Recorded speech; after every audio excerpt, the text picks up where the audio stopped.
back, everyone. It is the Swoop, your favorite sports talk show, live here at the Cooling Center at Bowling Green State University. I am your host, Autumn Stevens, with the man, the myth, the legend, Zack Carreon, a very sad Lions fan, Cameron Flynn, and the newly 21-year-old Ryan Strodtbeck. Happy birthday. And he's also dressed like a back-to-school commercial. So we want to keep everyone to keep in mind that you can tweet us with your questions, #swoopin, to join the conversation and ask us the tough questions that these guys might not want to answer about their favorite teams. But we got to keep it local this week. So starting with BGSU football, we wanted a change, we waited for a change, and the defensive coordinator was fired. So is it something that we can look forward to for next season? Is there anything that we're going to see as far as a big change? I wouldn't expect a big change next year. Yeah, the coach is a part of why the defense was so bad this year and the year before that, but I don't think it's going to be an overnight change at all. We really were a terrible defense this season. We were 125th overall in total defense, and we gave up around 38 points a game. So that's not going to change overnight, but I think it is a step in the right direction. Yeah, like you said, step in the right direction. They fired the defensive coordinator, Perry Iliano, and the team was among the worst in college football defensively. Like you said, 38 points per game, over 500 yards per game. That's shocking. And what it speaks to me as is them giving Mike Jinks one more year to kind of find his guy. Like you said, it falls on the defensive coordinator, but it also falls on the coach too. That you got to get your guy in there that you're confident in. So maybe one more year, maybe two, if they can figure it out.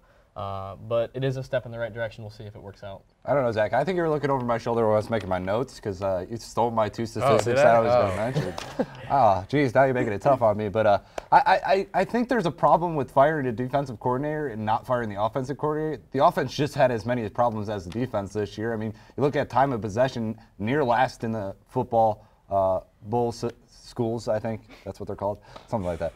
But that's a problem when your defense is always on the field as well. So your defense can only do so much if your offense can give your defense a rest. So, I mean, take it as you will. The defense played terrible, but you can't stop everybody every single time.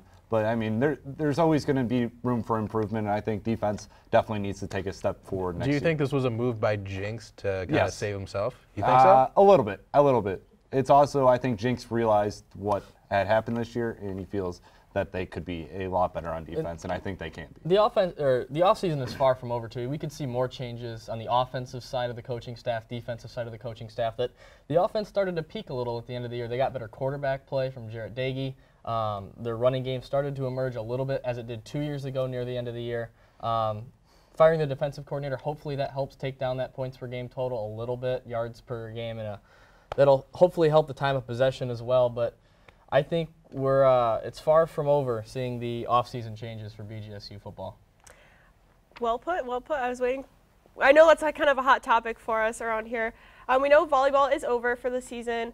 How did they finish out, Ryan, for us? They lost in a 5-set match to Green Bay at home. Tough way to end the season. Still a great season by Bowling Green standards. Obviously, they think they could have been a lot better, but they're going to come back next season, only losing once a year. Nicole Slimko, they're going to be still a young team, still have a lot of freshmen that can contribute.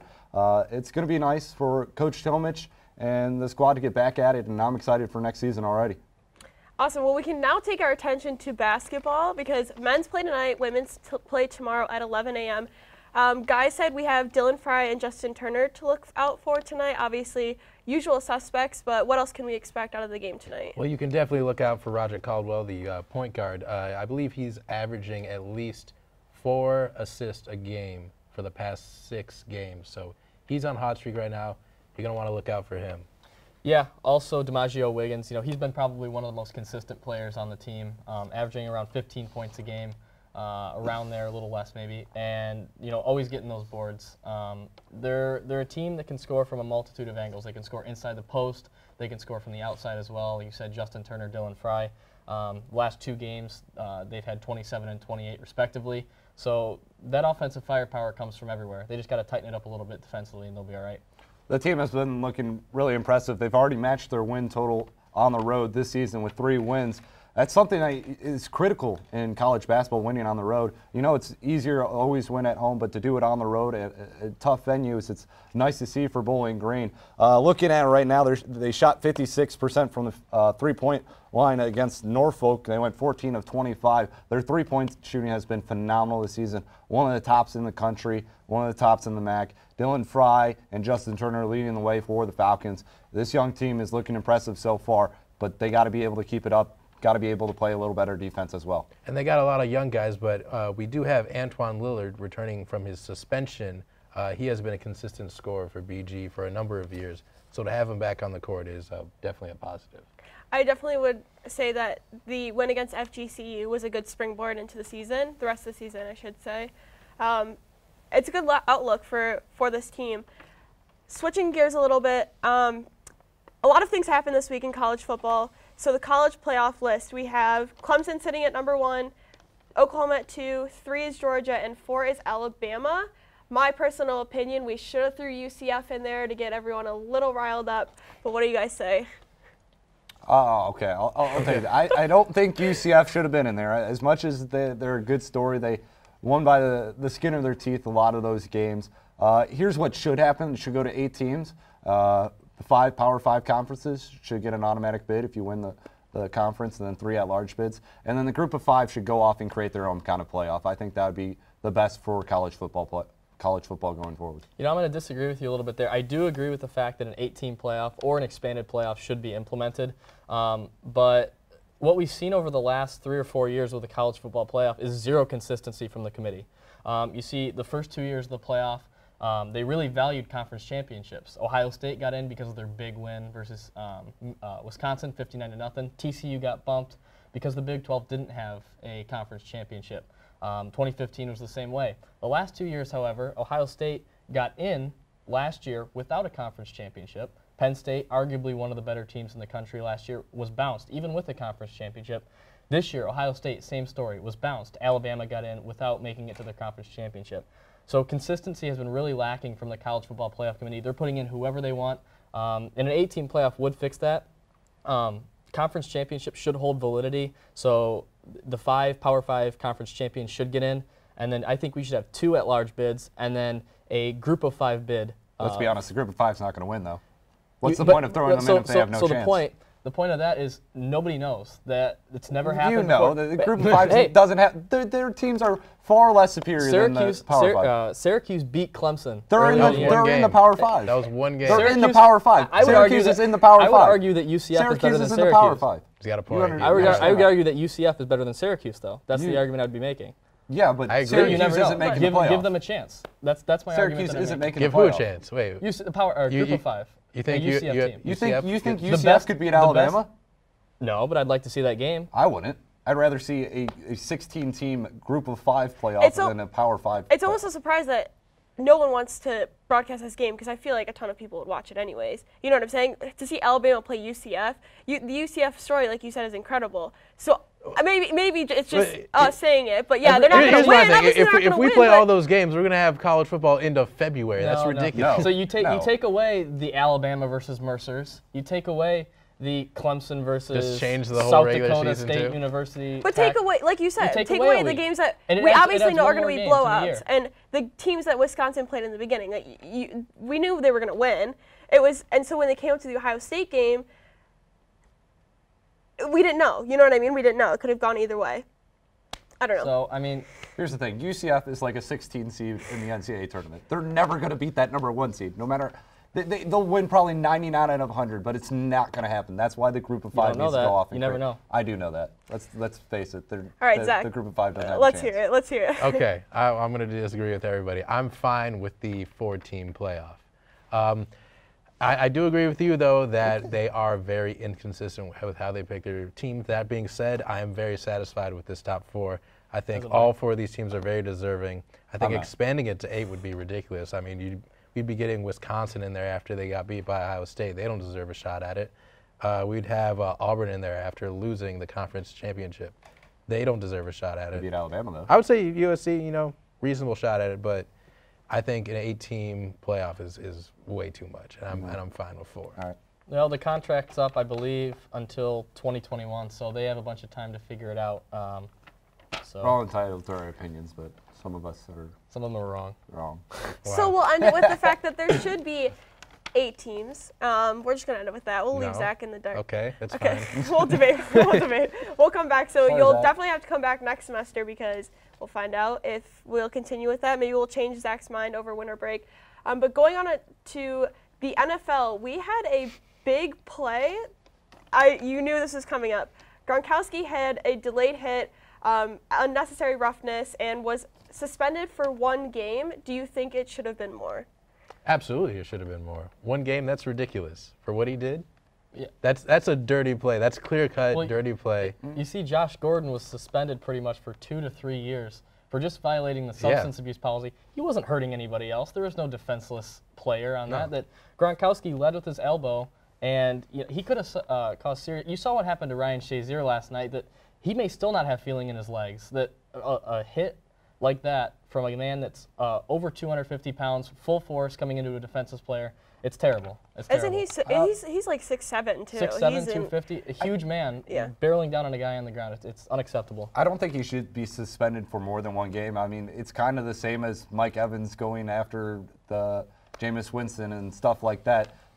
Those instances are very eerily the same. I mean, you're going in with malicious intent. So I mean, you got to be consistent. 1 game, I think, was fair enough for Gronkowski. Do I still think it's a dirty play? Of course I do. I still don't think it was right by Gronkowski to do it, but you've got to be consistent when you have malicious contact. But it was probably that goes against goes against everything the NFL stands for. Yeah. You understand that, right? Yeah, so Mike Evans did the same thing though too.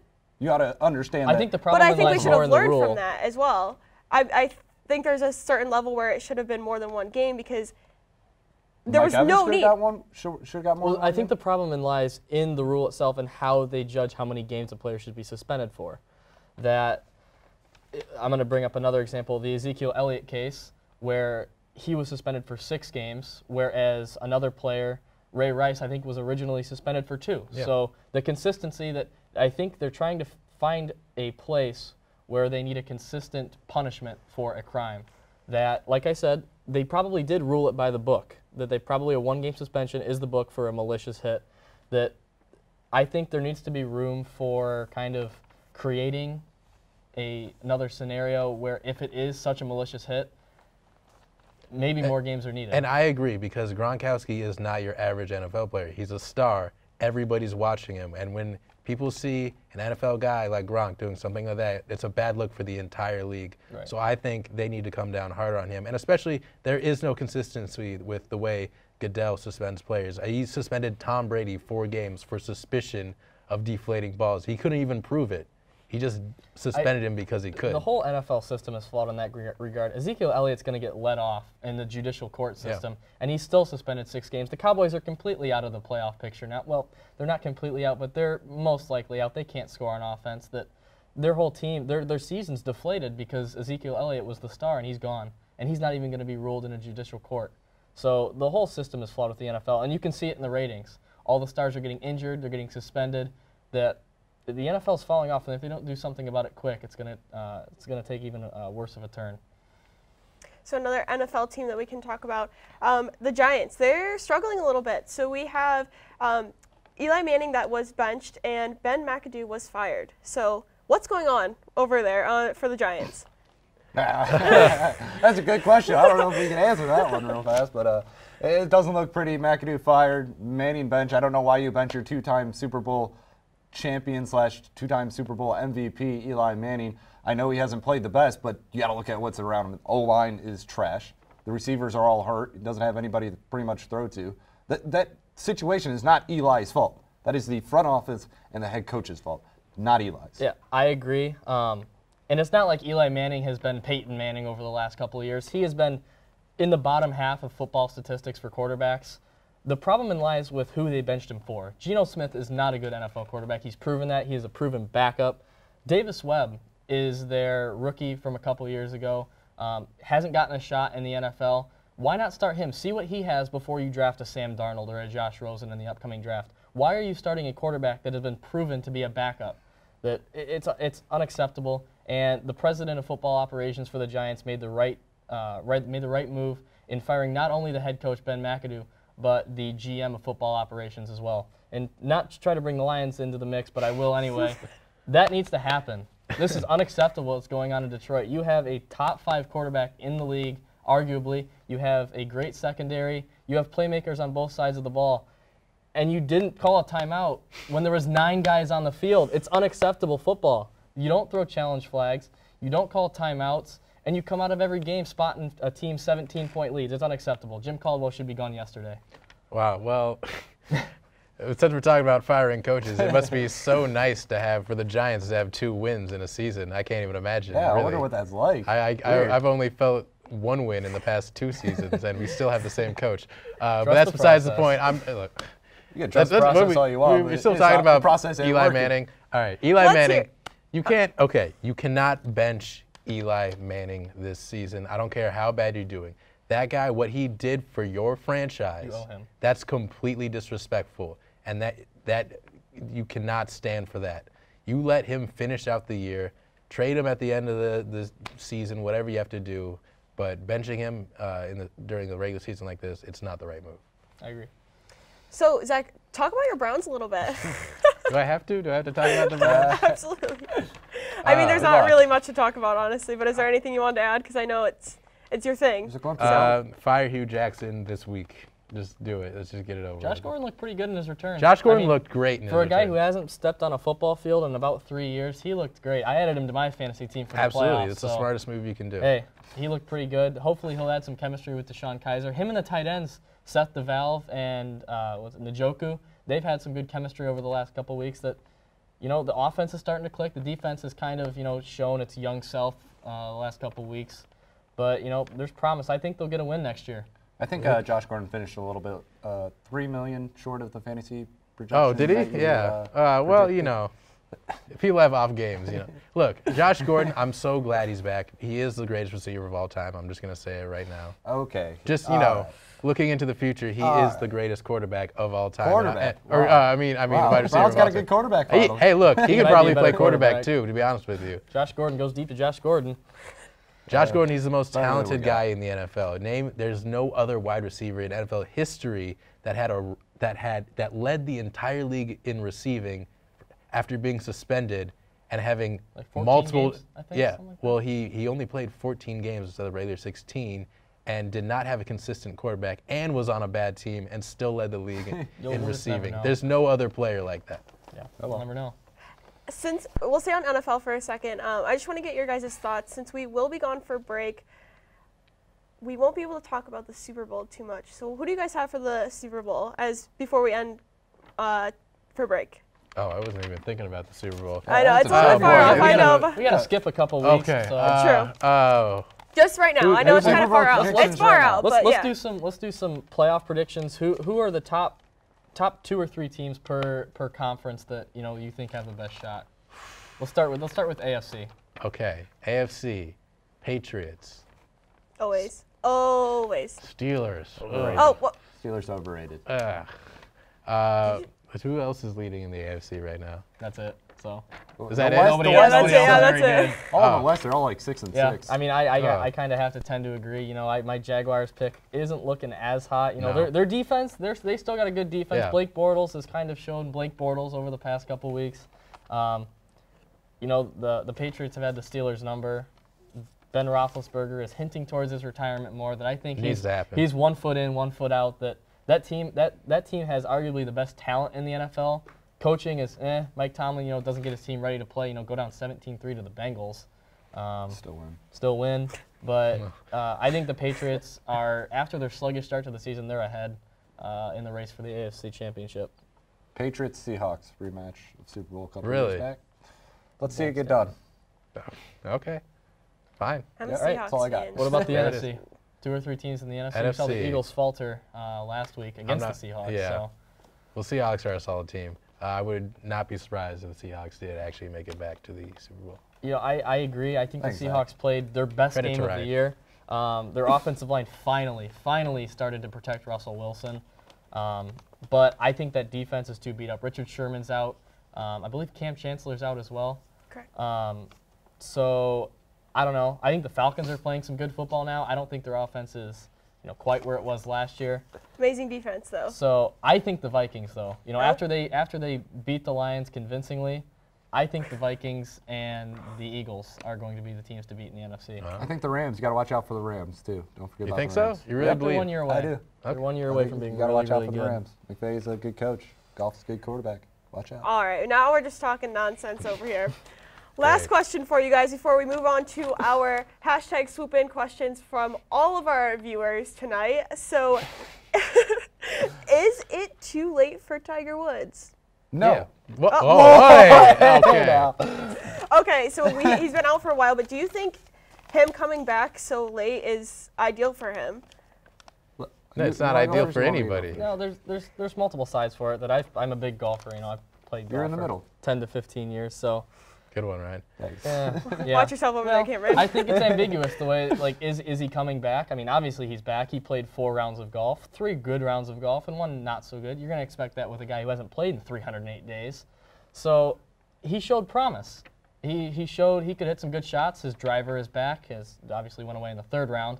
But, I think he's like 15 or 20 to 1 to win the Masters this year for a guy who's played like once. He might only play 1 or 2 more times before the Masters. That, he owns that course. That I don't think he's going to win another major championship. I don't think he'll get to 18 and catch Jack. But it's always a great thing to see. I was cooped up in my dorm room watching that golf tournament for the first time in about a year, watching Tiger Woods, and it was fun to watch. So Tiger's back. Let's say that. Tiger is back. Golf is more of a mental game than it is a physical game. Tiger Woods can be not for Tiger Woods. It's all physical for Tiger Not Woods. for Tiger Woods. I know. No. Do you agree? Golf in general is a more of a So what are you mental talking game. about, Ryan? What's the point you're trying to make? I'm trying to say if he gets his head right and doesn't get distracted, back. he can be. You're counting on Tiger Woods to get his head So- right. He hasn't had his head right in 10 years. I'm saying if he does, he could be back. That's all I'm saying. All right, so Tiger I Woods say is he could be back. Why not? You have to Give show guy you a the dash shot. cam footage Give from a year ago. A year ago? That was I like think 5 years ago. I The think dash, Oh yeah, that one. the other one. The other one. well, I think the jury's still out on that. Oh, let's let him what? play. He was Please, playing he'll on be a fine. course in a tournament that he created, the Hero World Challenge. Yeah. That he owns that and runs that golf tournament. That it's a course that he is very familiar with. A pretty wide open course. There's not a lot of rough, not a lot of trees.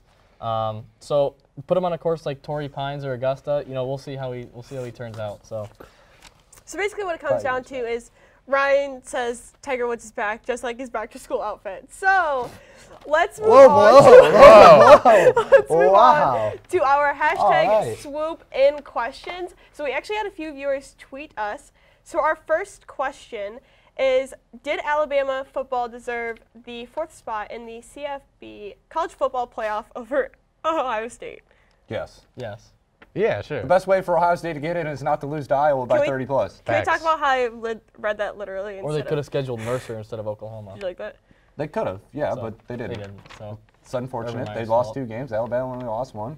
Alabama's probably the better team. plus they wanted Alright. to see Alabama Clemson Part 3. So I didn't want to see that, but apparently I don't else think did. anybody wants to see that. Somebody does, So, not me. yeah. All right. I would like to see BG in there. All right, right. Oh. All right. Door's that way. Yeah, the So, door is that way. Sorry, I'm a Falcon fan. Get back to school, Brian. Around the horn. All right, beat on so them. Wow. Rough crowd today. will BG basketball make it to the NIT? Yes. Okay.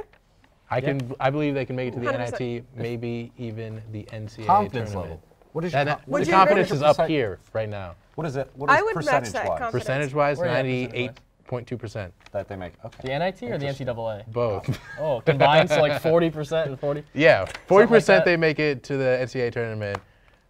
Another 40 that says they can make it to the NIT, and then another 20 says they don't make anything. We're just saying anything They we lose the want. rest of We the are game. very I won't comment on that. optimistic. But I think that they have a good chance if they're playing like Yeah. they are right now to get in some sort of tournament that means something and play some meaningful basketball in March. So Yeah, they have the talent, and they're only getting better as the games go by. So I have confidence in this team. We'll see when they have to go into the MAC. We'll see how that goes. Yeah, I got to see how they play in the MAC before I can really judge how this team is.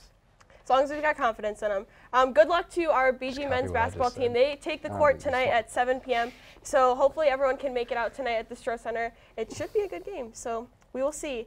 Our next, actually, from the same viewer. Oh, wow. It says, this guy tweeted a lot. Why does, why, so funny, Garrett. Why does the kid, why does the kid on the right look like, all right. why does he look like he's dressed for a back-to-school commercial at Target? Good so, our last, let's skip that. We gotta make predictions this week. All right, last question. From Zack on Twitter, it says, is Matthew Stafford elite? Yes. Cameron, I'll take that for you. I think you guys can disagree with me, but it has been over 50 games without a 100-yard rusher. He has a peewee head football coach. He has a absolutely horrible organization to play for. He took over an 0-6 team, and all he's done is win. That he has a winning record in his lifetime as a Detroit Lion, I believe. It's absolutely incredible with the guys that he has around him, with the horrible defenses that he had, that he's carried team on his back, that he completed 20 straight passes at one point in the Baltimore Ravens game last week, and they still lost by 20-some points. That he's an elite quarterback, that you put him, if the Broncos are looking for a quarterback, if they put Matthew Stafford on that team, that's probably one of the better teams in the NFL. So he's elite, but, you know, not to the level of Aaron Rodgers or Tom Brady, that they're super elite. I'll make another category. So there's elite and then there's super elite. Well, there's elite A, elite B. There's super elite guys that have won Super Bowls and can carry a team. Okay. That's Tom Brady, Aaron Rodgers right now. And Joe Flacco. No. There's guys that can carry their teams to a win. Drew Brees. Well, I don't know. Drew Brees. He's kind of getting up there. He's super elite. Yeah. He's super elite too. Russell Wilson. Super elite. He's won a Super Bowl with the team. So I mean, wins aren't a quarterback. We're just throwing anybody in there, I feel like. Well, then there's 5. That's 5. Right, That's where Matt Stafford's Matt Stafford is outside of the top 5? He's right around 5. That he is not in the won a Super Bowl range because he hasn't won a playoff game, but he can carry a team to a win. That nobody can argue that. Yeah, I was going to disagree, but he made some valid points. Yeah, well, sure, he's elite. Why not? All right, so he's not going to win a playoff game this year, but he's elite, sure. Goodness. Unfortunate. All right, Cameron, let's predictions. Let's hear it. All right, so I got a couple NFL football games this week. We got on Thursday, we got the 9-3 Saints taking on the Falcons in Atlanta. Who you got? Falcons. The Birds. All right. I think it depends on. I think it depends on if Marshawn Lattimore plays. That Julio Jones, a couple games ago he had a really insane. He's on a hot streak. So, I think it depends if Lattimore plays. If Lattimore plays, I'll take the Saints. If he doesn't, I'll take the Falcons. I'll take the Falcons as well. Like we said earlier, defense is doing pretty well for themselves. So. All right, we got another hot teams in the NFC. We got the Vikings at 10-2, and we got the Panthers at 8-4. I like the way the Panthers are playing right now. At Carolina as well. Ooh. Panthers. Yeah. Panthers. On the drum. Yeah. Cam Newton always seems to play better at home. He always seems to play better off of a loss as well, so I'm going to take the Panthers. Panthers. Okay, that's a sweep on the Panthers that we're paying on the Vikings. They're only their 3rd loss of the year. Another 10-2 team in the Eagles taking on the Rams at 9-3. 2 of the better offenses in the league, 2 of the better defenses in the league. Who you got? I have confidence. I'm going to say the Eagles. Los Angeles. Yeah, I think the Eagles kind of got sent back to earth last week against the Seahawks. So I got the Rams as well. Jared Goff's going to light it up. I'm going Rams. Wow. You guys don't think Carson Wentz is going to bounce back? I don't know. Not at this point. It's the battle of the number 1 and 2 picks from 2 years ago. So we'll see. We'll see who's better. We'll find out. Well, I'll let you know. I'll text you. Finally throwing an AFC team in the mix here. We got the 8-4 Jaguars at home versus the Seahawks. Both teams, I believe, coming off a win. Who you got in that one? Seahawks. Hands down. Seahawks. I'm going to say the Jaguars to be different. I got faith in my Jaguars. Why you gotta be like Let's get that? another cat into the mix since the Lions are done. Well, guys, I want to thank you. It has been an incredible few weeks for us getting our show off the ground back here at BG, live from the Cooling Center. It has been the Swoop. Make sure you stay tuned and you come back with us after winter break. We will prepare our questions, our topics, and our answers to your guys' questions with #swoopin. It is BG's The Swoop. I'm your host, Autumn Stevens. We have Zack Carreon, Cameron Flynn, and Ryan Strodtbeck. Have a great night, everybody.